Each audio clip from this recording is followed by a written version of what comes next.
راجل ومرأة. شكون؟ م? شكون؟ انا والوالد ما كنتش مرتاحه. وباك تيجي بمنتهى يعني بطريقه ماشي مع عنيفه ما والو، لا عاديه. عادي، انا كنعترف بها، ما كنقول حتى شي حاجه ماشي هي هذيك، ما كنقول هي القضيه لا فيها لا عنف ولا اغتصاب ولا حتى شي حاجه. كيف يعقل أن يتجرد الأب من رحمته ويفجر غرائزه في فلذة كبده؟ الشهادة صادمة لعلاقة محرمة طرفها تجمعهم رابطة دم لم تحل دون اعتداء الأب جنسيا على ابنته لمدة 8 سنوات. وإذا كانت العلاقة الجنسية غير الشرعية محرمة بين عموم الناس، فإن حرمتها أشد إذا وقعت على المحارم. انا واعيه مزيان وعارفه باللي راه حرام وراه عمي ولكن ما عرفش كيفاش.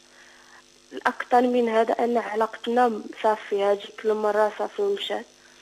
علاقتنا بدات تطور، بقينا باغ ميساج باغ هذا مكالمات. جات العطله ديال الصيف، عرفتي بنادم كيمشي صيف، طلعت عندهم للرباط، عرض عليا. هو على وعي بانك انت بنت خوه، وانت على وعي بانك هو عمك. انا ماشي غيقولوا شي وحده اللي مريضه نفسانيا، بالعكس انا انسانه عاديه جدا. ولكن هذاك السيد شنو نقول لك، علاقتنا دابا ملي كانت عندي 19 عام لدابا. كيفاش في نظرك انت دابا؟ انا ما كنناقش معاك لا غلطه ولا غير غلطه، هذاك الشيء جوابك راه تيعبر عليه. كيفاش هو غادي يديها في مراته ويكون مع مراته وكتحكموا نزوه مع بنت خوه، وانت كتحكمك معاه نزوه وكتعرفي بان عمك؟ عارفه. كيفاش؟ ما عرفتش كيفاش.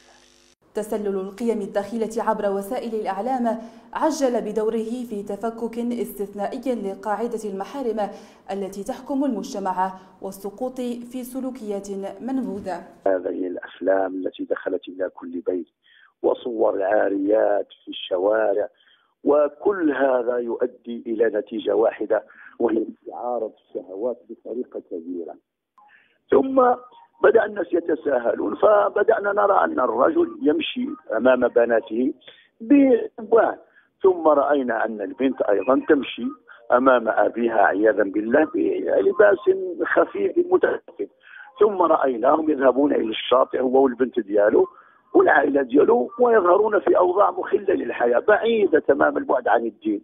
وكل هذا عياذا بالله يؤدي إلى نقص الحياء، والحياء والإيمان كما قال النبي صلى الله عليه وسلم مقرونان في قلب العبد.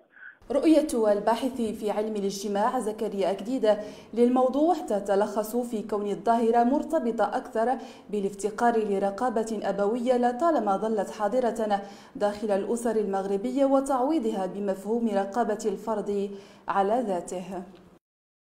الأمر أنا أعتقد بأنه القيم الأخلاقية اللي كانت واللي كان المجتمع ممكن يحاصر هذه السلوكات، لأنه فاش كنا في أسرة ممتدة وكان الجد والاب والعم وكذا، راه كان بامكاننا باننا نحاصروا هذه السلوكات هذه، لان كانت رقابه دائمه ومستمره. راه ممكن في هذاك الوضع اللي كانت فيه الاسره الممتده الكبيره، راه كان ممكن يكون حاله، كانت ممكن تكون حاله، ولكن هذيك الرقابه ديال الاسره كانت كتمنع بانه شي واحد يتجرأ.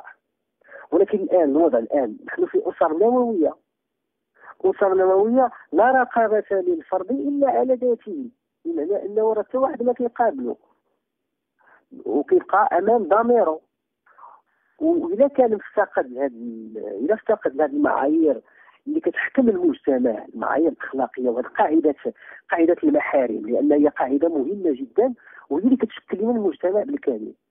إذا كان مفتقد هذه القاعدة ديال المحارم، بمعنى انه ممكن يقدم على هذا النوع من السلوكات.